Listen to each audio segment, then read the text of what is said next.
네, 이슈의 재구성 시간입니다. 그리고 조금 전에 저희가 KTNG에 대해서 이야기를 드렸는데요. 이 부분 다시 정정해 드리겠습니다. KTNG가 미국 내에서 판매 잠정 중단 결정을 내린 것은 관련 담배입니다. 저희도 조사해 본 바로 한국에서는 일반적으로 담배를 관련 담배라고 지칭합니다. 그리고 저희가 잘못 말씀드렸던 언급했던 관련형 전자담배가 액상 담배로 지금 KTNG는 미국 점유율이 2에서 3%고요. 그 안에서도 관련 담배 그 점유율이 적기 때문에 크게 문제가 되지 않을 것이다라고 증권가는 분석을 한 것이었습니다. 이 점 다시 한번 정정해드리고요. 정확하고 올바른 정보 전해드릴 수 있도록 더 노력하겠습니다. 네, 그럼 오늘 다시 주제로 돌아와서 이슈 재구성 시간에는 제약바이오주 이야기해 보도록 하죠. 메리증권 정여운 과장과 함께하겠습니다. 어서 오세요. 네, 안녕하세요. 네, 안녕하세요. 다시 제약바이오주들이 슬금슬금 움직이면서 저는 오늘 가장 궁금한 게 제약바이오가 상승하더라도 대세 상승이 될 것이냐, 네. 그리고 그 안에서 코로나 이슈를 갖고 있는 것들이 대세가 될까, 아니면 그와 달리 파이프라인 임상 모멘텀 있는 종목군들이 이슈가 될까, 전 그게 가장 궁금한데 일단 코로나19 관련주에 대한 투자 의견에 대해서는 지금 어떻게 보시는지요? 우선 우리가 이제 올해 제약바이오 섹터의 흐름을 한번 살펴보시면 좋을 것 같습니다. 아시다시피 올해 2021년 같은 경우에는 연초 이후에 이 제약바이오 섹터가 시장에서 철저히 소외되는 그러한 흐름이 나타났었죠. 그러한 이유가 바로 이제 작년 이제 코로나19 이후부터 이런 흐름을 좀 살펴보시면 좋을 것 같은데요. 코로나19 이후에는 이 제약바이오 섹터의 시장의 관심은 기존에 원래 제약바이오 섹터는 이제 기업들의 그러한 임상 단계라든지 또 R&D 투자라든지 이러한 신약 개발 쪽에 초점이 맞춰져 있습니다. 그로 인해서 기업 가치가 레벨업될 수 있느냐 이러한 부분에 초점이 맞춰져 있었는데 작년 이제 코로나19 이후에는 뭐 예를 들어서 뭐 진단 키트라든지 뭐 이런 코로나 관련해서 상당히 지금 단기적으로 실적이 좀 좋게 나올 수 있는 또 이제 백신이라든지 이런 치료제에 대한 기대감이 있는 소위 말해서 어떻게 보면 테마성 그러한 종목군들만이 강하게 상승하는 그러한 흐름이 2020년의 흐름이었다라 보시면 될 것 같습니다. 근데 올해 같은 경우에는 작년에 그러한 좀 기대감으로 올랐던 그러한 주식들의 기대감이 좀 소멸이 되면서 지금 하락하고 있는 상황이다라고 보시면 될 것 같고요. 여기에도 최근 들어서 반등하는 이유는 코로나19 관련주들이 역시나 작년과 뭐 비슷한 컨셉이라고 할 수가 있겠죠. 최근에 이제 오미크론에 대한 그러한 우려감이 또 커지면서 작년에 이제 주가가 이제 많이 상승했다가 크게 하락한 그러한 코로나19 관련주들이 어찌 보면 이러한 최근에 이런 오미크론 변이 등장과 함께 다시 한번 좀 테마성 이슈가 좀 부각이 되고 있다라고 보시면 될 것 같고요.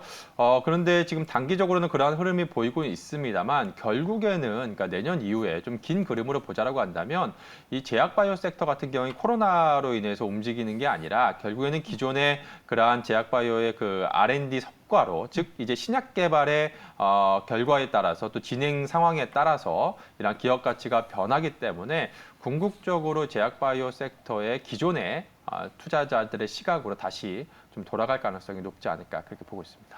네, 제약바이오주가 가장 좀 빛을 발했던 그 한 1년 내에서 주가 상승폭이 컸던 게 연말 연초였다라는 생각이 들고 또 마침 연초에는 JP모건 헬스케어 컨퍼런스가 있었기 때문에 그래서 이벤트 효과도 낼 수 있지 않을까 투자자분들이 생각하는데 어떻게 보세요? 연말 랠리로 시작을 해서 내년 연초까지 제약바이오주가 오르는 네. 대세 상승을 보여줄까요?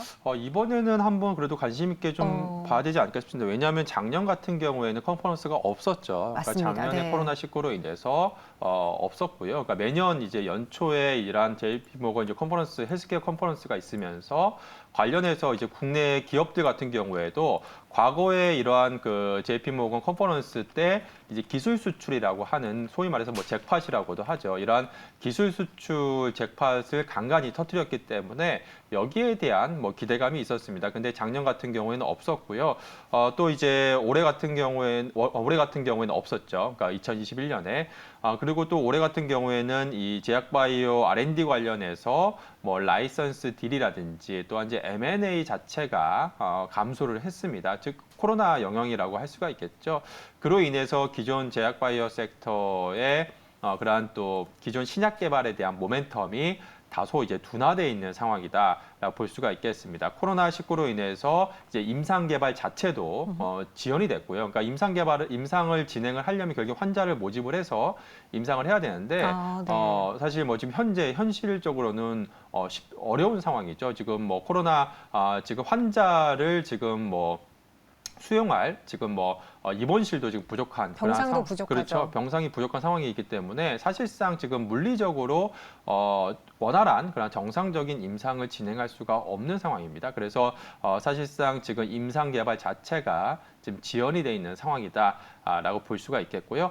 그렇기 때문에 결국에는 향후에 이러한 코로나 이후에 그 진행 흐름을 좀 봐야 되지 않을까 싶습니다. 만약에 내년에도 계속해서 이러한 또 오미크론 또 새로운 또 변이가 또 등장하면서 계속해서 뭐 코로나 국면이 팬데믹 국면이 계속해서 이어진다라고 한다면 역시나 기존의 제약바이오 섹터의 이러한 임상 개발 진행 상황이라든지 이런 것들이 계속해서 뭐 지연될 수 있겠습니다만 만일에 뭐 최근에 이러한 오미크론 변이가 좀 잡혀가는 그러한 또 움직임도 나타나고 있는데 이러한 흐름 또 이제 본격적인 이제 치료제까지 이제 나오게 되면 향후에 이제 코로나 이후 즉 이제 위드 코로나로 가게 되면 결국에는 이제 이러한 기존의 제약바이오 업체들의 R&D 역량이라든지 또 임상 개발 진행 단계에 대한 그러한 부분에 투자자들의 투자 시각 초점이 좀 맞춰지지 않을까. 그러니까 과거에 원래 제약바이오 섹터는 이런 백신이라든지 뭐 단기적인 이제 치료제에 대한 기대감으로 주가가 움직이는 것이 아니라 이러한 기업들의 그런 R&D 역량이라든지 또 이제 임상 그러한 단계 이제 진행 상황에 따라서 기업 가치가 변하는 그러한 부분이기 때문에 기존 현재 제약바이오 현재 R&D를 투자를 계속해서 진행을 하면서 임상 단계를 계속해서 올려가고 있는 그러한 기업들로 다시 투자자들의 이목이 좀 집중되지 않을까 그렇게 보고 있습니다. 네. 최근에는 코스닥에서 제약바이오가 주춤하자 시총 상위 종목의 많은 부분을 2차 전지 그리고 최근에 게임주들이 좀 차지했는데 제약바이오가 다시 또 상위권에 쭈르륵 랭크가 될까 기대가 됩니다. 내년 1월 JP모건 컨퍼런스를 계속해서 언급해 드렸잖아요. 그럼 이번 컨퍼런스에는 대표적으로 어떤 기업들이 참석하게 되나요? 네, 일단 국내 한 10여 개 정도 기업이 이제 뭐 참가를 할 예정이고요. 뭐 제약바이오 업계에 어떻게 보면 가장 큰 대형 이벤트 중에 하나라고 할 수가 있겠죠. 그래서 과거에도 이제 뭐 한미약품이라든지 국내 이제 대표적인 그러한 제약바이오 이제 기업들이 이제 참가를 했었는데요. 올해도 뭐 예를 들어 삼성바이오로직스를 비롯해서 뭐 한미약품, 뭐 매드팩토, 파맵싱 이란 대표적인 국내 바이오 기업들이 참가할 것으로 예정이 돼 있는 상황입니다. 근데 이제 결국에는 중요한 거는 이번 JP모건 이제 헬스케어 컨퍼런스에서 과연 이제 각종 이제 미팅이 이제 일어날 텐데 여기서 이제 기술 수출, 그러니까 소위 말해서 잭팟이 터질 것이냐, 또 이러한 부분에 대해서 또 시장의 투자자들의 좀 관심이 집중된다라고 보시면 될 것 같고요. 일단은 그 전까지는 어떻게 보면 좀 스케줄 컨셉으로 봤을 때 그 전까지는 시장에서 이런 기대감 즉 모멘텀에 의해서 좀 주가가 그래도 우상향할 가능성도 있겠습니다만 결국에는 그 이후에 본격적으로 주가 상승 랠리가 나오려면 여기서 어느 정도 가시적인 성과가 나오는지 여부를 좀 추가적으로 좀 확인해 봐야 되지 않을까 그렇게 보고 있습니다. 알겠습니다. 그럼 앞서 제가 오프닝에 언급했다시피 가장 궁금했던 질문 그리고 우리 투자자분들도 지금 헷갈려하실 부분을 여쭤보도록 할게요. 제약바이오가 많이 못 갔고 그리고 다시 내년부터 포트의 비중을 늘릴 때가 됐다라는 이야기면 그 안에서 코로나 관련주 쪽으로 뭐 치료제, 백신 관련주 쪽으로 포트 비중을 늘려볼까요? 아니면은 방금 말씀해주신 뭐 컨퍼런스에서 참석하는 기업 혹은 다수의 임상과 파이프라인에 대한 기대를 갖고 있는 종목으로 접근하는 게 좋을까요? 우선 앞서도 말씀드린 것처럼 단기적으로는 이러한 변이 등장으로 인해서 또 지금 국내도 사실 지금 이제 또 추가적으로 거리두기 또 강화 움직임이 좀 나오고 있잖아요. 네. 그러니까 지금 글로벌적으로 최근에 재차 이러한 코로나 바이러스가 재차 재유행을 지금 하고 있는 상황이기 때문에 뭐 단기적으로는 기존에 이제 코로나19 관련한 관련주들이라고 할 수가 있겠죠. 뭐 백신이라든지 뭐 치료제라든지 이런 기대감이 있는 기업들 또 진단키트라든지 이러한 관련주들이 단기적으로는 모멘텀이 뭐 부각이 될 수는 있겠습니다. 그렇지만 결국에는 뭐 올해 제약바이오 섹터 전반적인 흐름을 놓고 보자라고 한다. 한다면 올해도 이제 작년 연말 이후부터 본격적으로 이제 백신 접종이 이뤄지면서 그러한 좀 기대감에 있는 종목군들이 1년 내내 시장에서 소외받는 그러한 지금 모습이 나왔습니다. 그렇다고 한다면 이 부분을 반면교사를 삼게 되면 결국에는 이러한 코로나 바이러스가 재차 주춤해지게 되면 시장에서는 또 관심도가 멀어질 가능성이 좀 높다라고 볼 수가 있겠습니다. 그래서 단기적으로 이러한 코로나 관련주들 같은 경우에는 단기적인 그런 트레이딩 컨셉으로 접근하시는 게 바람직하지 않을까 그렇게 보고 있고요. 결국에는 내년 이후 좀 중장기적 관점에서 보자라고 한다면 지금 실질적으로 향후 이제 실적 개선에 대한 또 기대감이 또 높아질 수 있는 항체의약품 CMO에 대한 좀 수요가 지금 계속해서 늘어나고 있는 상황이기 때문에 이러한 CMO 관련한 삼성 바이오로직스를 비롯한 이러한 관련 기업이라든지 또한 이제 내년 이후 재차 이제 시장에서 제약바이오 섹터 본연의 펀더멘탈이라고 할 수 있는 임상 단계 진행 여부라든지 또 이제 R&D 투자에 대해서 시장에 또 투자자들의 관심이 또 옮겨갈 가능성이 있기 때문에 기존 제약바이오 섹터에 원래 좀 주목을 받는 그러한 기업들 중심으로 좀 주목을 해보시는 게 좋지 않을까 싶습니다. 네, 그럼 2022년 유망 바이오 종목으로 어떤 기업을 우리 정혜영 과장님 보고 계신지 탑픽 종목 들어볼게요.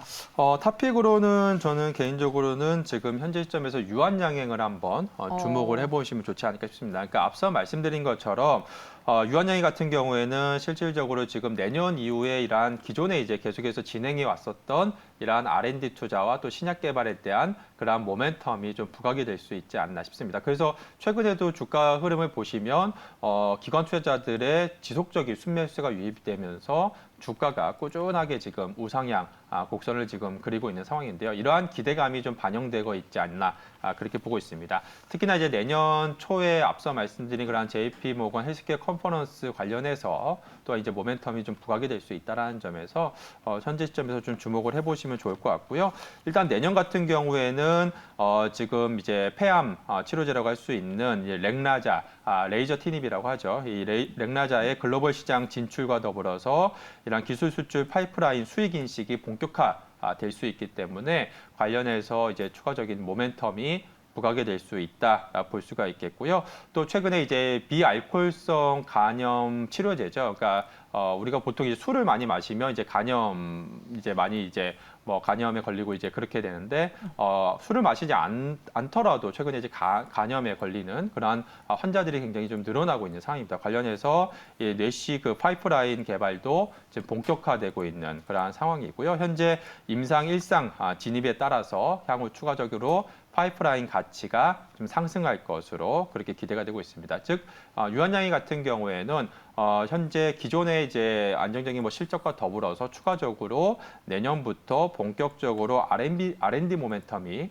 부각이 될 수 있다는 점에서 현재 시점에서 좀 관심 있게 보시면 좋지 않을까 그렇게 보고 있고요. 그래서 최근에 주가도 그러한 흐름을 좀 반영하면서 꾸준히 상승하고 있는 것으로 보여지고 있습니다. 그래서 우선 목표 주가로는 현재 작년 연말 가격대가 8만 원대 수준이었습니다. 그래서 올해 내내 주가가 어떻게 보면 철저하게 시장에서 소외되는 그러한 흐름을 보였기 때문에 우선 작년 연말 올해 연초 수준이라고 할 수 있는 한 8만 원 정도 선까지는 목표가를 좀 열어놓고 보시면 좋지 않을까 그렇게 보고 있고요. 네. 그리고 매수가로는 지금 현재 6만 4천 원 부근인데 만일에 좀 주가가 좀 변동성을 이용해서 한 6만 2천 원 정도 제시해드리도록 하겠고요. 마지막으로 손절 가격은 최근에 52주 저가 부근이라고 할 수 있는 한 5만 8천 원 제시해드리도록 하겠습니다. 네, 알겠습니다. 유한양행이 탑픽 종목으로 꼽혔습니다. 목표 주가 8만 원, 손절가 5만 8천 원, 그리고 제약바이오에 대해서 비중을 조금 늘릴 시기가 온 것 같다라고 의견 주셨습니다. 지금까지 정혜영 과장과 함께했습니다. 고맙습니다. 네.